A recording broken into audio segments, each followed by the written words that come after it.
Well, the beautiful thing about that Stellantis sign, we're not on it. And here we are again, and today I'm going to do a video that nobody's going to watch, but those of you that do, here's what I'm going to ask you. Like and subscribe this video. Let's see if we can maybe get this thing a little bit of reach, even though nobody comes to this channel to watch supercar stuff, and for sure they don't come to watch Maserati stuff. But because the parent company of Dodge, Chrysler, Jeep, and Ram, Stellantis, owns Maserati, despite the fact that I'm discovering Maserati would like everyone to forget that, and they're going out of their way, as they did at the LA Car Show recently, to make sure that nobody can associate them with that company in an effort to bring that brand back. Then, look, I think it's interesting information, and I think it's fun to talk about because it does fall under that family of brands and the disaster which was Carlos Tavares, which managed to, in his tenure, do more damage to an automobile company than I think we've ever seen, for sure in my lifetime, and maybe the history of cars, next to John DeLorean and maybe whoever built the damn Yugo. And it was sad because we love the brand. Well, despite the fact that we love the brand, along the way, they got lost. And they launched Maserati, and I remember seeing for the first time ever at the LA Car Show, I can't remember what year it was, saw that they were bringing back the Maserati. And they came out with them with the Ferrari V6 and a Ferrari V8. And then when they launched, they used the part bins from Dodge and Chrysler and took from the window controls to the center control stack to so many other things. And the car was underwhelming. The Ghibli was almost a joke. Quattroporte was way overpriced and for what you were getting, despite having a Ferrari engine in them, they just flopped. And the answer from Maserati at the time was to lease these things out at extremely low prices. I'm talking $300, $400, $500, $600 a month for a $100,000 Maserati Ghibli. You can get a Quattroporte for like $799 a month. And these were insane Ferrari engine, Brembo brakes cars for literally like Dodge Challenger and Charger payments at the time. And lots of people bought them. Lots of people who could not afford to maintain them, and frankly, should have never bought these supercars, if you will. And they were not reliable. They were problematic. They had issues, and depreciation became one of the, if not the worst in the industry, until the electric cars came to completely wipe out every bad, horrible depreciating cars depreciation and reign supreme at this point. So yeah, if you have an EV, you're screwed the second you leave the dealership floor. But Maseratis were leading that charge originally with Ferrari engines. Then they came out with the MC20, which was the supercar. It was the Ferrari, McLaren, Lamborghini competitor. It's going to hit the streets and people are going to land to buy them. And frankly, when I first saw the MC20, I thought, damn, that's a badass car. And it's got the doors that go up, but it came out with a 6-cylinder. And that was kind of okay considering the Ford GT that was going for like $1 million and still is, was a 6-cylinder also, because it was tuned and it was fast as hell and the car was so light and the carbon fiber tub and everything else that it worked, and the car was fast and it was a track monster. So they could have survived, but they ended up making so many of them. And they ended up making, what, 1,400 of these things between US and Canada, and basically flooded the markets with them. So at the height, if you wanted a well-optioned Maserati MC20, I saw them upwards of $350,000 from like a $250 MSRP. And it's only been a few years, and now you can pick these things up for $170,000, $180,000 all day long. And they're still dropping because they flooded the market. Maserati's name was in the toilet. Stellantis didn't help it. Then Carlos came around talking about, or at least people believed he was talking about selling it off. He couldn't get out of their way. He's launched this whole idea to go full EV, and that didn't work out at all. And finally, they reversed everything after Tavares left, and I ran into a very knowledgeable gentleman. I don't even know the guy's name. We were just BSing, and he told me a lot of things that maybe, I don't know, he probably wouldn't want his name attached to, but he was very forthright and upfront about the desire for Maserati to completely disassociate from Stellantis and all its other brands and be a standalone company and make a comeback with the new CEO they got from Lucid, that they're going to come in and create some exclusivity again. And part of the way, one of the ways to get exclusivity is to raise prices to a place to where few people can afford them, and then only the super wealthy can have them. So when you see one on the road, you say, whew, there's somebody who paid $350,000 for a car. Where before, you could probably, well, now you can get them for 180 grand. They changed the body style, and they changed the name of the MC20 to like Cielo Mapura or something like that. I'm saying it wrong. I'm probably saying it backwards.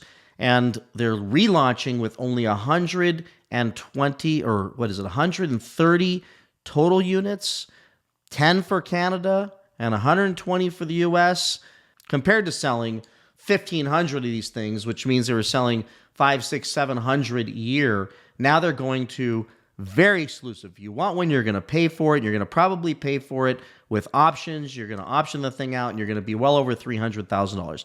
So their mission to disassociate from Dodge, they kept the Uconnect system in these things, have only one, it looks like they have only one electric vehicle at this point. They've got V6s and everything else, massive horsepower, massive top speeds, and beautiful cars, and they want to revive the Maserati name, and I'm here for it. I would love to see them do it. I'm not selling my Lamborghini Huracan V10, naturally aspirated for a turbo V6, but I will tell you, these cars look better. I mean, at least the Mapura, the MC20 replacement, looks even better. So I'm going to play this video in its entirety, and then we'll wrap it up, and we'll just go right into that now.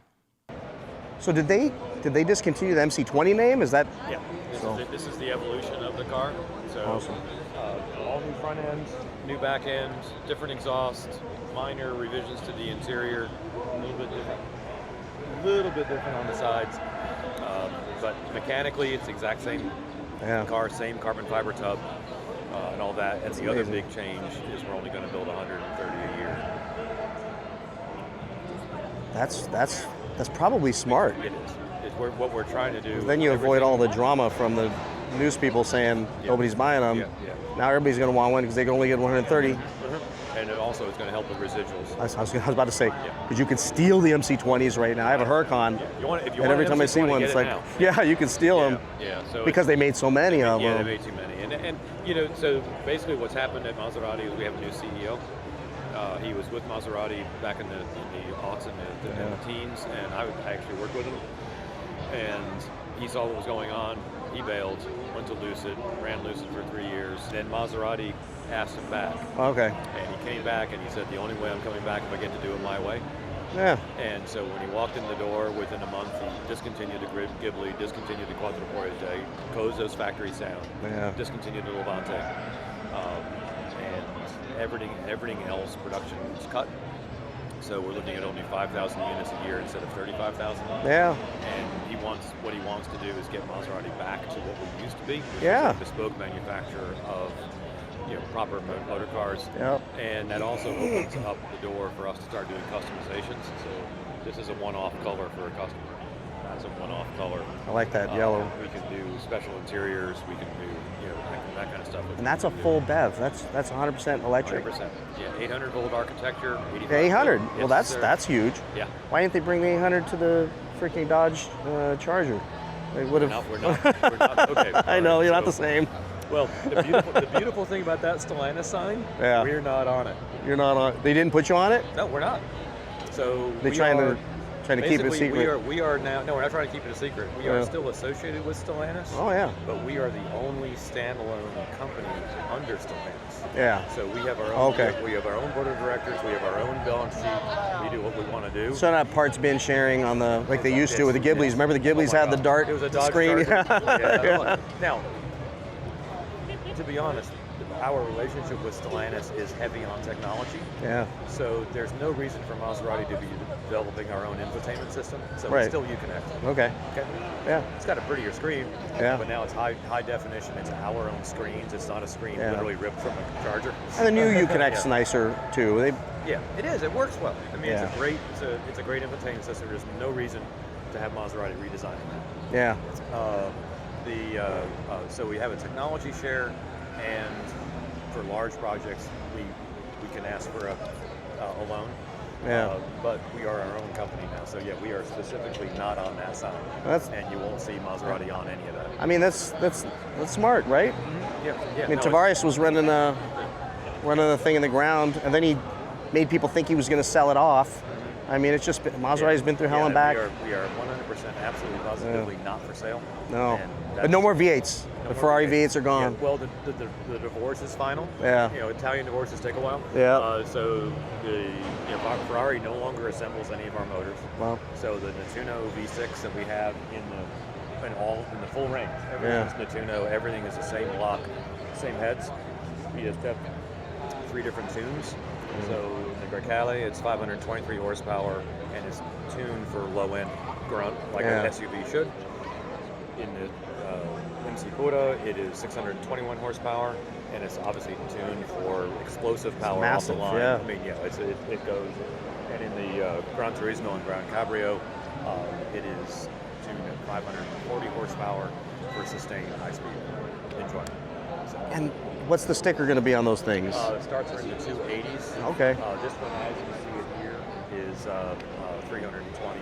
So it makes you wonder if the dealers are going to rip the shit out of people marking them up since there's only 130. I mean, it'd be a nice problem to have, right? I mean, I'm not on the dealer side. No. That's a conversation. But you know what? I would almost be okay if that got them back on the map.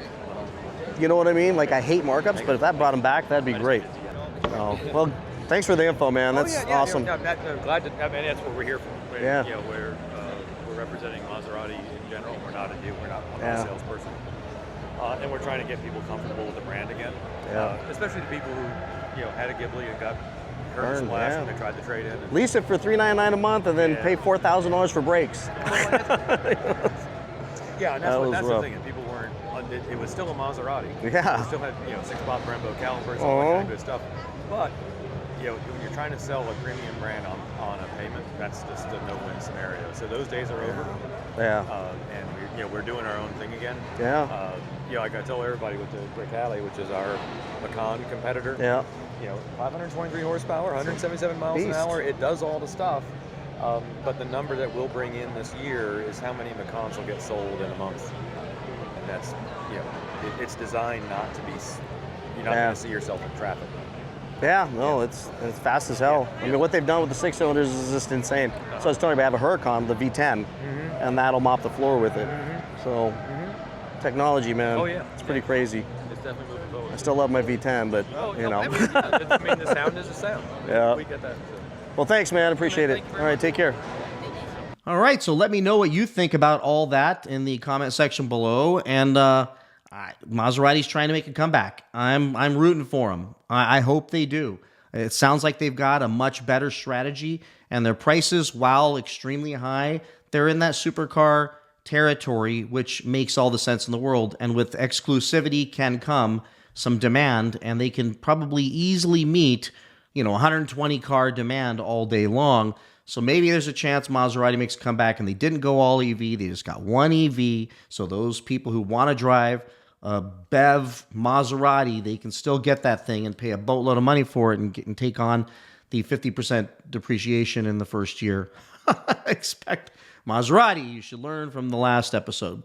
Anyways, with that, please like and hit that subscribe button because I'm almost to 100,000. It means a lot if you hit that button to help get me there so I can get that damn plaque finally. And I will see you all in the next one. Bye-bye.